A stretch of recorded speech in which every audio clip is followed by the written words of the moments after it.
जय हिंद दोस्तों। आज हम डिस्कस करेंगे बॉडी फ्लूइड एंड सर्कुलेशन के टॉप पीवाईक्यू जो आने वाले एग्ज़ाम के लिए बहुत ही ज़्यादा इम्पोर्टेंट है। साथ में ये बताएंगे कि कौन से क्वेश्चन जो है इस बार जो आने वाला एग्ज़ाम है इसमें पूछा जाएगा और इसके पूछने की संभावनाएं मैक्सिमम है। जो क्वेश्चन बार बार रिपीट किया जाता है, इसीलिए पूरा वीडियो को देखिएगा, थोड़ा सा अच्छा से देखिएगा और आपको जहाँ जहाँ बोल देंगे कि ये जो पीवाईक्यू है आपके आने वाले एग्ज़ाम के लिए बहुत ही ज़्यादा इम्पोर्टेंट है, उसको थोड़ा हाईलाइट कर लीजिएगा। और इसका PDF प्रोवाइड कर दिया जाएगा और ये PDF आपको मिलेगा टेलीग्राम चैनल में, इसीलिए टेलीग्राम चैनल को ज्वाइन कर लीजिए आप सबसे पहले। तो चलते हैं सबसे पहले क्वेश्चन पे। क्वेश्चन नंबर 1 है कि all the components of nodal tissue are auto excitable. जितने भी कंपोनेंट्स हैं नोडल टिश्यू के सारे ऑटो एक्साइटेबल है, खुद से एक्साइट हो सकते हैं, सेल्फ एक्साइटेबल है। तो why does the SA node act as normal pacemaker. तो ऐसे नोड को नॉर्मल पेसमेकर के रूप में क्यों यूज़ किया जाता है? यह क्वेश्चन जो है 2019 में नहीं 2019 में पूछा गया था नीट में। तो देखते हैं, सबसे पहला ऑप्शन देखते हैं। Option number 1, SA node has a highest rate of depolarisation. तो ये बात तो बिल्कुल सही है, ये पॉइंट बिल्कुल सही है कि ऐसे नोड का जो होता है हाईएस्ट रेट ऑफ डिपोलराइजेशन होता है। एंड नेक्स्ट क्वेश्चन देखते हैं, नेक्स्ट ऑप्शन देखते हैं, SA node has a lowest rate of depolarisation. ये तो गलत है। देखो MCQ है, एक ही ऑप्शन सही होना चाहिए, तो पहला ऑप्शन तो भाई सही है, तो बाकी सब गलत होगा। तो डायरेक्ट आंसर आप ऐसे ही मार सकते हैं, बाकी वाला पढ़ने का कोई ज़रूरत नहीं है। ठीक है, देखो ऑप्शन नंबर 1 करेक्ट है, आपका आंसर 1 पे चला गया है। आपको भी करना क्या है, साथ में ही मेरे बोलने से पहले ही आपको आंसर जो है टिक कर देना है और कमेंट बॉक्स में डालना है एक एक करके क्वेश्चन का आंसर। ठीक है, आप फिर उसमें बताइएगा कमेंट में कि कितना क्वेश्चन आपका सही हुआ है। चलिए देखते हैं, सबसे सेकंड क्वेश्चन पे चलते हैं। अब सेकंड क्वेश्चन है क्या specialised nodal tissue embedded in the lower corner of right आर्टियम, lower corner of right आर्टियम close to RTO ventricular सिप्टम। जैसे मान ली ये क्या है, हार्ट है, ठीक है, ये आर्टरी वेंट्रिकुलर सेप्टम है, ये आर्टिकुलर सेप्टम है, ठीक है, ये राइट आर्टियम, ये लेफ्ट आर्टियम, राइट वेंट्रिकल, लेफ्ट वेंट्रिकल। बोल रहा है कि close to the artery ventricular septum, मतलब यहाँ पे है, यहाँ पे। तो यहाँ पे जो होता है वो AV नोड होता है। क्या होता है? AV node. और यहाँ पे क्या होता है? SA नोड होता है, SA नोड होता है।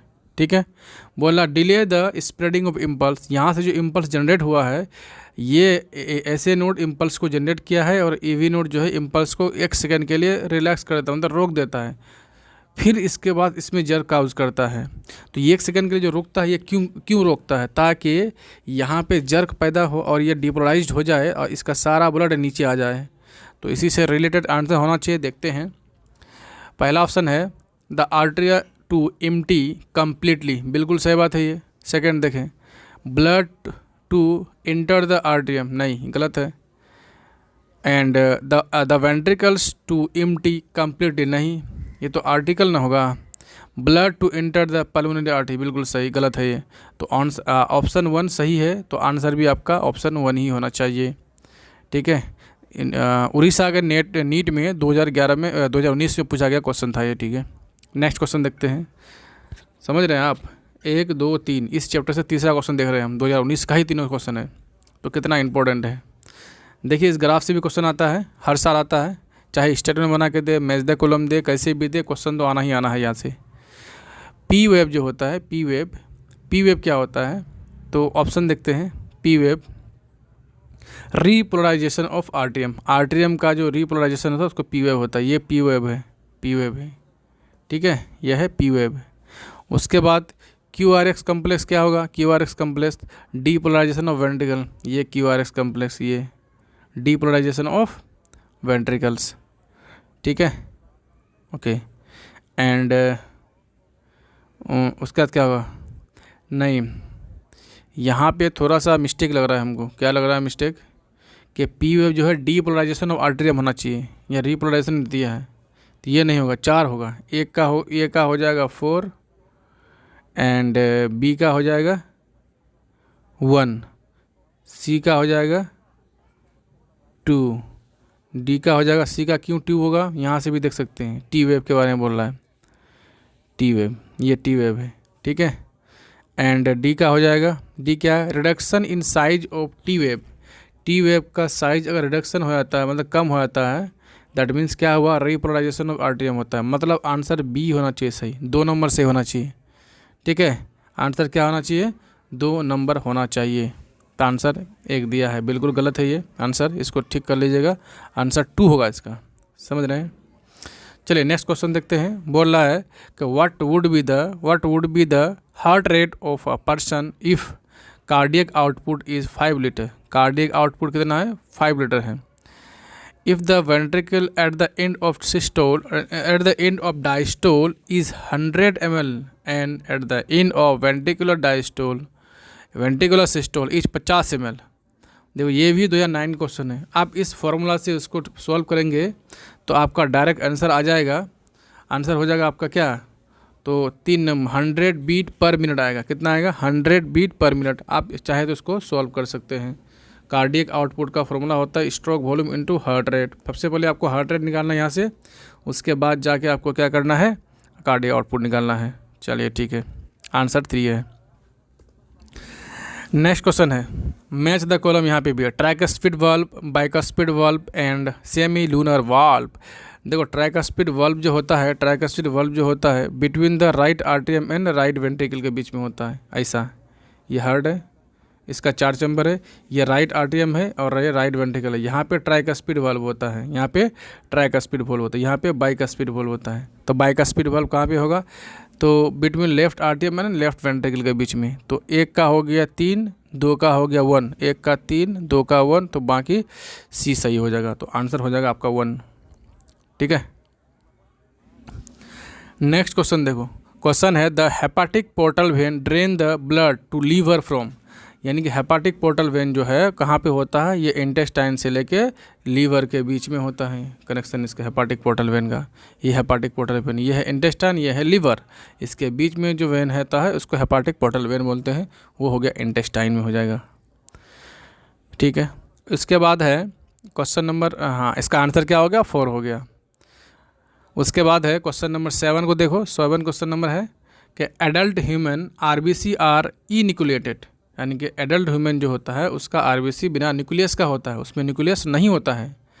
तो which one of the following statement is are most appropriate explanation और दिस फीचर। यानी कि एडल्ट के जो RBC होगा उसमें न्यूक्लियस नहीं होगा, तो इसमें जो स्टेटमेंट दिया हुआ है इनमें से कौन मोर करेक्ट एक्सप्लेन कर रहा है। तो देखिए ये 2017 का क्वेश्चन है नीट का। पहला ऑप्शन क्या कह रहा है, they do not need to reproduce. बिल्कुल गलत बात है, इससे क्या लेना देना भाई। उसके बाद दे आर सोमेटिक सेल, नहीं। And they do not metabolise, नहीं। उसके बाद all their internal space for available oxygen transfer, बिल्कुल सही बात है। इसमें अगर कोई भी RBC में कोई भी सेल ऑर्गेनल नहीं होता है, क्या बोलता है, न्यूक्लियस नहीं होगा, तो पूरा खाली जगह बचेगा और पूरा खाली जगह में भर के हेमोग्लोबिन के साथ क्या आप कैरी करेगा, ऑक्सीजन कैरी करेगा। तो आंसर हो जाएगा आपका ओनली डी सही है, ओनली डी सही है, ठीक है। नेक्स्ट क्वेश्चन देखो, name the blood cell whose reduction in number can causes clotting disorder leading to excessive loss of blood from body। तो इसका राइट आंसर हो जाएगा जो थ्रोम्बोसाइट्स नहीं होगा तो ब्लड क्लॉटिंग नहीं होगा, ब्लड क्लॉटिंग नहीं होगा तो ब्लड पूरा बह जाएगा, खत्म हो जाएगा उसका। क्लॉटिंग नहीं होगा तो ब्लड बह जाएगा, तो आदमी बचेगा ही नहीं, फिर एक्सेसिव लॉस ऑफ ब्लड हो जाएगा, ठीक है। ये भी 2016 का क्वेश्चन है, नीट में पूछा गया है, बहुत इंपॉर्टेंट क्वेश्चन है, आने की संभावना मैक्सिमम है। आंसर 4। क्वेश्चन है serum differ from blood in. यानी ब्लड से सीरम कैसे डिफर होता है वो देखना है। तो ब्लड में जो ब्लड से कैसे डिफर होगा, तो हाँ लैकिंग ऑफ ग्लोबुलिन, नहीं ये बात तो गलत बात है। लैकिंग ऑफ अल्बुमिन, नहीं। तो lacking of clotting factor, serum में क्लोटिंग फैक्टर नहीं होता है, मतलब ब्लड से क्लोटिंग फैक्टर को हटा देंगे, माइनस कर देंगे तो वो सीरम होगा। इससे सीरम है, इसमें ब्लड माइनस क्लोटिंग फैक्टर को माइनस कर देंगे तो बचा हुआ पार्ट सिर्फ सीरम ही सीरम होगा। तो इसी तरह से आंसर क्या होना चाहिए, 3 हो जाना चाहिए। कब पूछा था, नीट के फेज़ 2 में 2016 में। देखिए फेज़ 2 करने का मतलब है उस बार 2 बार एग्जाम हुआ था, एक बार एग्जाम कैंसिल हो गया था, फिर 2 बार एग्जाम हुआ था, तो वो दोबारा जो एग्जाम हुआ था उसमें एक क्वेश्चन पूछा गया था। तो आंसर हो गया 3। 10 नंबर में है कि blood pressure in pulmonary artery is, यानी पल्मोनरी आर्टरी में ब्लड प्रेशर क्या होगा। देखो सबसे पहली बात तो पल्मोनरी आर्टरी होता क्या है, जैसे मान लिया हार्ट है, हार्ट से जो लंग्स के पास ले आता है ब्लड, इसको बोलते हैं पल्मोनरी आर्टरी। आप फिर प्योर होने के बाद हार्ट के पास लाके देता है, उसका पल्मोनरी वेन बोलते हैं, ठीक है। तो ये पल्मोनरी आर्टरी में जो है ब्लड प्रेशर कैसा होगा, तो पल्मोनरी आर्टरी में कैसा होगा, पल्मोनरी आर्टरी में मोर देन पल्मोनरी वेन, इससे ज़्यादा इसमें हो जाएगा ब्लड प्रेशर। आंसर हो गया 4, आंसर क्या हो गया 4, ठीक है। चलिए आंसर 4 हो गया। कितना आंसर आपका सही हुआ है उसको कमेंट बॉक्स में मारिए, जल्दी मारिए। उसके बाद 11 नंबर देखिए, in mammals which blood vessels would normally carry largest amount of urea. Very good, बहुत अच्छा क्वेश्चन है। क्वेश्चन है कि मैमल्स के केस में कौन सा ब्लड वेसल्स है जो सबसे ज़्यादा यूरिया को कैरी करता है। तो भाई यूरिया बनता है लीवर में, लीवर कहाँ बनता है, लीवर में।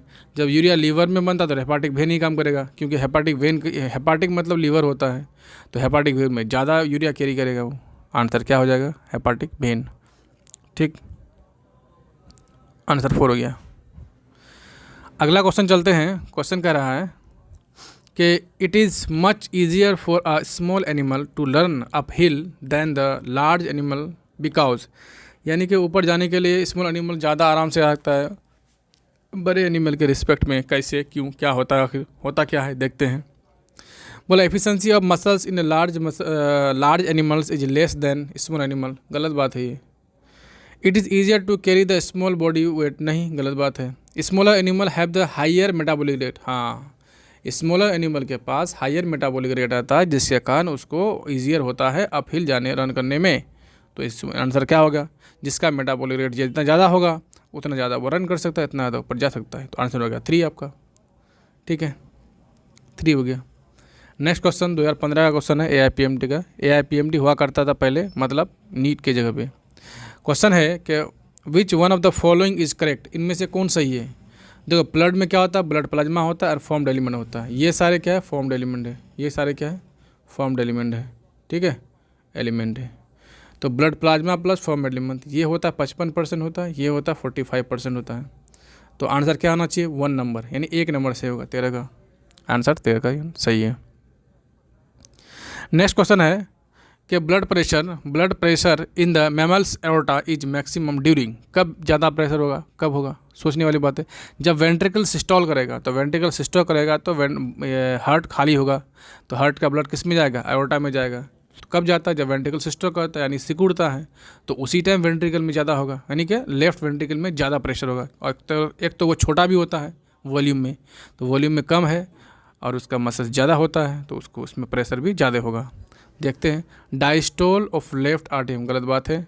सिस्टोल ऑफ लेफ्ट आर्टियम नहीं। Diastole of right ventricle, right का नहीं, लेफ्ट का होना चाहिए। Systole of left ventricles. Answer क्या हो गया आपका 4। चलिए नेक्स्ट क्वेश्चन देखिए। क्वेश्चन है कि इरिथ्रोपोएसिस स्टार्ट इन, यानी इरिथ्रोपोएसिस RBC बनना कहाँ स्टार्ट होता है।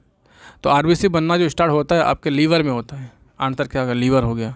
फिर बाद में स्प्लीन में भी बनता है, फिर लास्टली बोन मेरो में बनता है।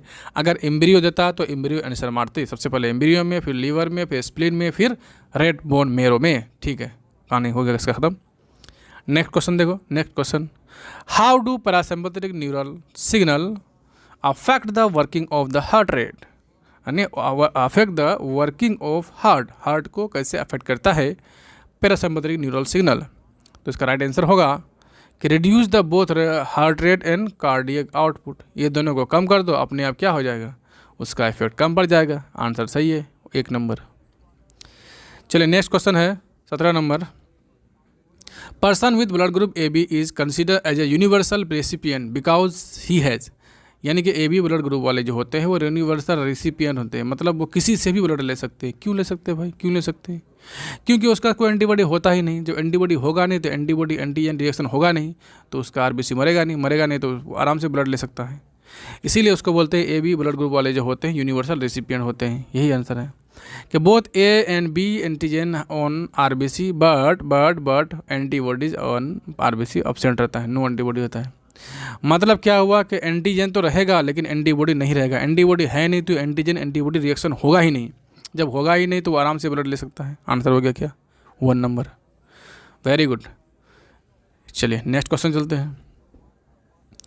Diagram given here is the standard EGC of a normal person. The P web represent the, या पी वेब क्या रिप्रेजेंट करता है? ये पी वेब क्या रिप्रेजेंट करता है? आप जानते हैं contraction of artery, both artery जब कॉन्ट्रैक्ट करता है तो पी वेब, वेंट्रिकल करता है तो पी क्यू आर पी होता है, और यहाँ पर रिलैक्स होता है। यहाँ डीपोलराइजेशन नहीं, रीपोलराइजेशन। ये पोलराइजेशन मतलब कॉन्ट्रैक्शन, ये भी पोलराइजेशन मतलब कॉन्ट्रैक्शन। तो कॉन्ट्रैक्शन मतलब किस में? आर्टरियम में, ये वेंट्रिकल में, ये रीपोलराइजेशन होता है। ठीक है, तो आंसर देखो किसकी बात कर रहा है? पी वेब की यहाँ पे। तो इनिशियल ऑफ वेंट्रिकल कॉन्ट्रैक्शन नहीं, बिगिनिंग ऑफ द सिस्टोल नहीं, एंड ऑफ सिस्टोल नहीं, कॉन्ट्रैक्शन ऑफ बोथ आर्टरी, बिल्कुल सही है। आंसर क्या हो गया? 4 हो गया आपका। सही था ना? आपका भी होगा ही सही, आई थिंक सही होगा। चलिए नेक्स्ट क्वेश्चन देखिए, क्वेश्चन देखते हैं। बोल the figure show schematic plan of the blood circulation in the human with level A to D। Identify the level and given the function its function. यानी इसको देखो, ये क्या है, बी क्या है, सी क्या है एंड डी क्या है, और इसका फंक्शन तो देखो। सबसे पहली बात तो बी, यहाँ देखते हैं बी की बात कर रहा है। बी जब पल्मोनरी आर्टरी है, कहाँ गया बी? कहाँ गया? एक सेकेंड, बी कहाँ है? बी इधर है, पल्मोनरी आर्टरी। गलत बात है, ये आयोटा है। क्या है ये? आयोटा है, तो पहला ऑप्शन गलत। दूसरा देखो सी क्या? वेना केवा टेक, सी कहाँ गया? सी, ये वेना केवा, हाँ बिल्कुल से वेना केवा है। Take blood from body part, हाँ बॉडी पार्ट से ब्लड लेके आ रहा है टू द राइट आर्टरियम, बिल्कुल राइट आर्टरियम के बाद लेके आ रहा है। और पार्शियल प्रेस ऑफ CO2 45 होता है, ये बिल्कुल सही है, बिल्कुल सही है। तो आंसर क्या हो जाएगा? A number. बाकी सब पढ़ने की जरूरत नहीं है भाई, आंसर मिल गया हमें, क्योंकि एक ही आंसर सही होता है, इसीलिए बाकी पढ़ने की जरूरत है ही नहीं। टाइम किल करके कोई फ़ायदा नहीं है। आंसर हो गया 2, सिंपल है। नेक्स्ट क्वेश्चन है, a patient brought to hospital with myocardial infection. Myo मतलब हार्ट मसल में इन्फेक्शन हुआ है। Is normally immediately given. तो उसको सबसे पहले क्या दिया? स्ट्रेप्टोकाइनेस दिया जाता है, स्ट्रेप्टोकाइनेस दिया जाता है। ये भी क्वेश्चन पूछा 2012 में, पुराना क्वेश्चन है, नहीं पूछेगा, फिर भी एक बार देख लो क्यों ये क्वेश्चन दिया। क्योंकि स्ट्रेप्टोकाइनेस के बारे में 12th क्लास में दिया हुआ है। कहाँ पे? वो माइक्रोप्स इन ह्यूमन वेलफेयर में। ठीक है, आप जाकर देखेंगे, आपको वहाँ मिल जाएगा। ये सारा दिया हुआ है, पेनिसिलिन भी दिया हुआ है, स्टेटिन भी दिया हुआ है, साइक्लोस्पोरिन भी दिया हुआ है। इसीलिए क्वेश्चन को दे दिए हम, सोचिए क्वेश्चन आ सकता है दोनों को रिलेट करके, इसीलिए आपको इसको याद कर लेना है आंसर को। कहानी खत्म इसका। 4 हो गया आंसर। नेक्स्ट क्वेश्चन देखो, question number 21। A certain road accident, कहीं पे एक रोड एक्सीडेंट हो गया है। Patient with unknown blood group, उस पेशेंट का ब्लड ग्रुप पता नहीं है। नीड इमीडिएट ब्लड डोनेशन, अब उसको ब्लड चाहिए। Give one doctor friend one at once offer the blood, his blood, what was the blood group of donor। मतलब ऐसे व्यक्ति को चुनाव करना है, ऐसे व्यक्ति को सिलेक्ट करना है जो यूनिवर्सल डोनर हो, मतलब वो किसी को दे सकता है। तो यूनिवर्सल डोनर क्या होता है? ओ ब्लड ग्रुप वाले होते हैं। और यूनिवर्सल एक्सेप्टर कौन होता है? ए बी ब्लड ग्रुप वाले होते हैं। मतलब पेशेंट का हालत इतना क्रिटिकल है कि उसको चेक भी नहीं कर सकते हैं कि इसका ब्लड ग्रुप क्या है, तब जाके उसका उस टाइप का ब्लड उसको दिया जाएगा। अगर चेक करेंगे तब तक वो ख़त्म हो जाएगा। तो इसीलिए क्या करना है कि ऐसा ब्लड डोनेट करना है जो जिसको देने से उसको कोई इफेक्ट ना हो। तो इसीलिए हम लोग जानते हैं कि ओ ब्लड ग्रुप वाले होते हैं, यूनिवर्सल डोनर होते हैं, वो किसी को भी दे सकते हैं। तो ओ ब्लड ग्रुप वाला चुपचाप चढ़ा देना है उसको, हो गया, कहानी खत्म इसका। तो क्या होगा? ब्लड ग्रुप ओ वाले। अगला question, which one of the following human organ is often cold the graveyard of RBC. यानी कब्रिस्तान, आरबीसी का कब्रिस्तान किसको कहा जाता है? स्प्लीन को कहा जाता है। ठीक है, स्प्लीन को। एनसीईआरटी का लाइन है, अभी लाइन इस है, अभी के एनसीईआरटी में भी ये लाइन है, इसलिए क्वेश्चन इंपॉर्टेंट है, आपको देख लेना है, याद कर लेना है। नेक्स्ट क्वेश्चन है, क्वेश्चन कह रहा है कि a person with unknown blood group under ABO, मतलब ABO ब्लड ग्रुप की बात कर रहा है, is suffer such A blood loss in accident and need immediate blood transmission. His friend who was a valid certificate of his one blood type offer for a blood donation without delay, what would be the type of blood group. मतलब वही question को पहले 2010 में पूछा भी, 2011 में भी पूछा है। तो मतलब वही क्वेश्चन है, सेम है कि कोई फ्रेंड है, उसको एक्सीडेंट हो गया, उसका कोई दोस्त है, उसको देना चाहता है ब्लड। तो इमीडिएटली चाहिए उसको ब्लड। तो कौन सा ब्लड इसके इस दोस्त का होगा कि कोई इफेक्ट ना पड़े पेशेंट को, तो ओ ब्लड ग्रुप होगा भाई, क्योंकि ओ ब्लड ग्रुप वाले यूनिवर्सल डोनर होते हैं, वो किसी को भी दे सकते हैं बिना चेक किए इमीडिएटली। तो आंसर क्या हो जाएगा 4। अगला क्वेश्चन है कि arteries are best defined as the vessels which, हाँ तो कहाँ डिफाइन किया था वेसल्स के रूप में आर्टरी को बेस्ट डिफाइन? तो देखते हैं, सबसे पहला ऑप्शन देखते हैं। पहला ऑप्शन क्या कह रहा है? Carry blood from one visceral organ to another visceral organ, नहीं गलत बात है। Supplied oxygenated blood to the different organ, ये तो आर्टरी है, बिल्कुल ये तो सही है, लेकिन हमें वेसल्स के रूप में डिफाइन करना, तो देखते हैं। Carry blood away from the heart to different organ, बिल्कुल सही बात है। अप्रोप्रिएट आंसर यही पे 3 है, लेकिन आपको लगेगा ये भी सही है ये भी सही है, लेकिन आंसर क्या है 3 है। क्या है 3 है, देखिए। उसके बाद देखते हैं बंडल ऑफ हीज और is a part of which of the following organ involve, यानी कि ये जो हार्ट होता है, ये हार्ट है आपका, हार्ट है, इसमें ये है राइट ये आर्टरी में वेंट्रिकल है, यहाँ ऐसे नोड है, एवी नोड है, यहाँ पे बंडल ऑफ हीज होता है, ये जाके डिवाइड होकर पुरकुंजे फाइबर बनाता है। तो ये होता है हार्ट में, बंडल ऑफ हीज किस में होगा? हार्ट में होगा। तो आंसर हो गया आपका 3, आंसर 3 हो गया। नेक्स्ट है विच one of the following plasma protein is involve in coagulation of blood, तो यानी कौन सा प्लाज्मा प्रोटीन है जो ब्लड कोगुलेशन में इन्वॉल्व होता है, यानी हेल्प करता है, मदद करता है, वो तो होता है फाइब्रोनोजेन। आंसर हो गया आपका 1। विच one of the following statement is correct regarding the blood pressure, blood pressure के रिगार्डिंग कौन सा स्टेटमेंट सही है?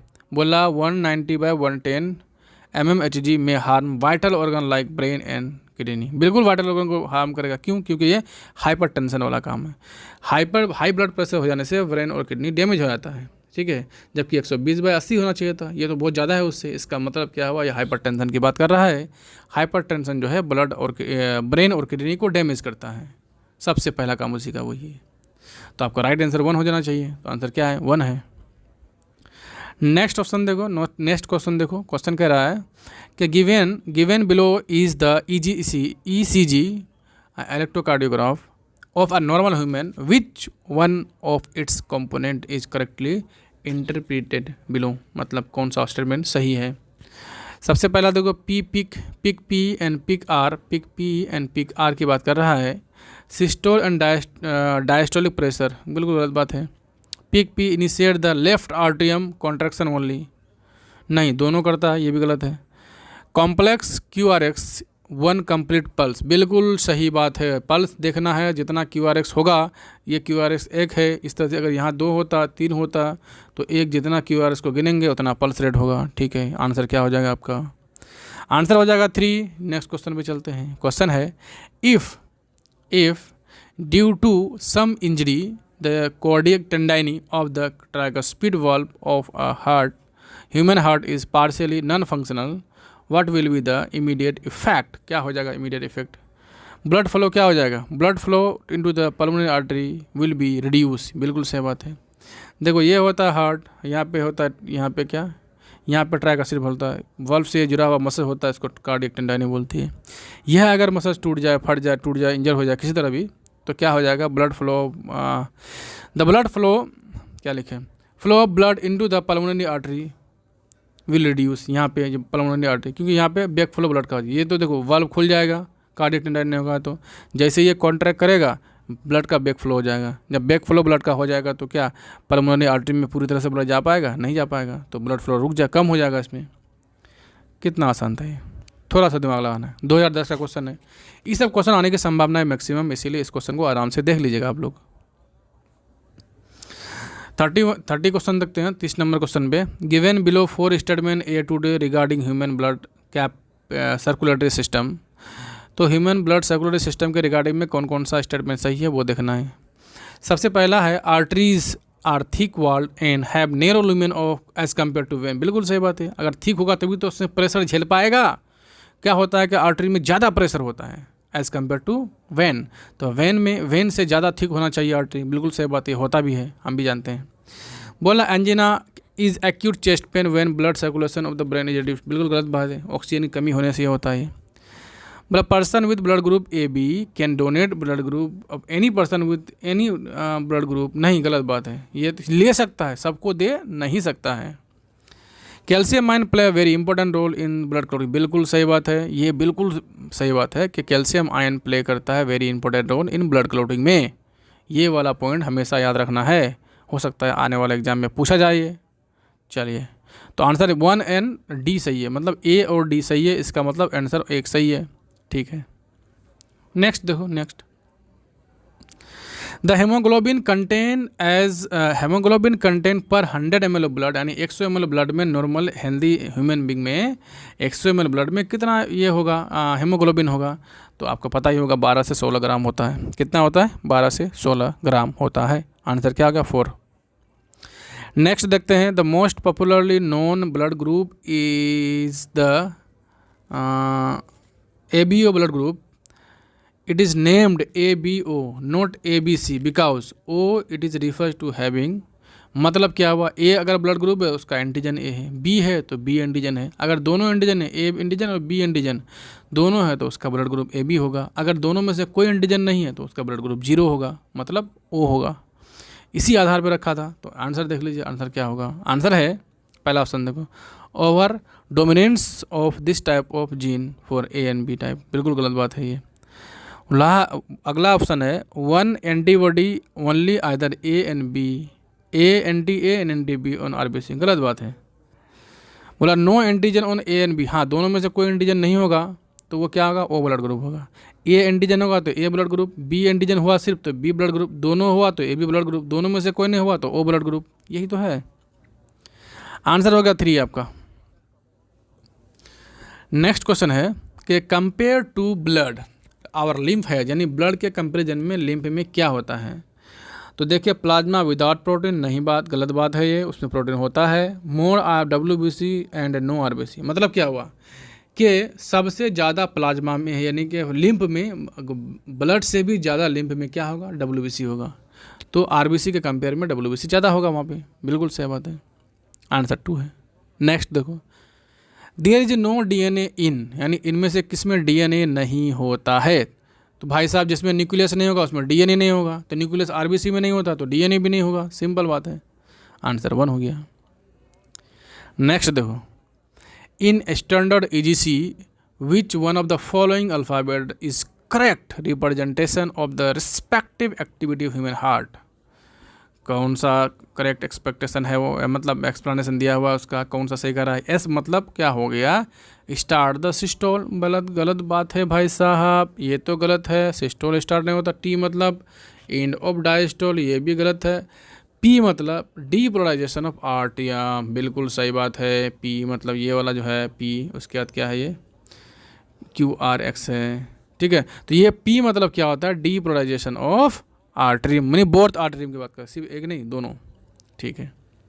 आंसर 3 हो गया। नेक्स्ट देखो, globulin contained in a human blood plasma are primarily involve in, तो ग्लोबुलिन कंटेंट किस में इन्वॉल्व होता है? तो हम लोग जानते हैं डिफेंस मैकेनिज्म में। किस में? डिफेंस मैकेनिज्म में। तो राइट आंसर क्या हो जाएगा आपका? 4 हो जाएगा, 4 हो गया। नेक्स्ट है कि the most active phagocytic white blood cell are, यानी मोस्ट एक्टिव, तो न्यूट्रोफिल और क्या होता है? मोनोसाइट होता है। न्यूट्रोफिल एंड मोनोसाइट होगा, तो उसमें से भी अगर पूछेगा तो सबसे ज़्यादा एक्टिव होता है मोनोसाइट, ठीक है। आंसर हो गया आपका। इसमें अगर पूछा तो सबसे ज़्यादा स्ट्रॉन्ग होगा ये वीक होगा, है तो दोनों फेगोसाइटिक, लेकिन स्ट्रॉन्ग फेगोसाइटिक ये होता है, ये थोड़ा वीक होता है, ठीक है। ये अगर मान लिए पुलिस में, अगर मान लीजिए आर्मी का ब्रिगेडियर है, तो ये क्या पुलिस का चौकीदार है, छोटा सा पुत है, तो दोनों डिफेंस के लिए सेम बात है। आंसर 1 हो गया। नेक्स्ट क्वेश्चन है, which type of white blood cell are concern with white release of histamine and natural anticoagulant heparin, कौन से हैं जो हिस्टामिन रिलीज करते हैं भाई साहब? तो इसका राइट आंसर आपके हिसाब से क्या होना चाहिए, सोच के देखिए। तो आपका राइट आंसर है 3 नंबर, यानी कि बेसोफिल है। क्या है? बेसोफिल। देखो 3 और 2 थोड़ा उल्टा हो गया, इसलिए रुक गए थे थोड़ा हम।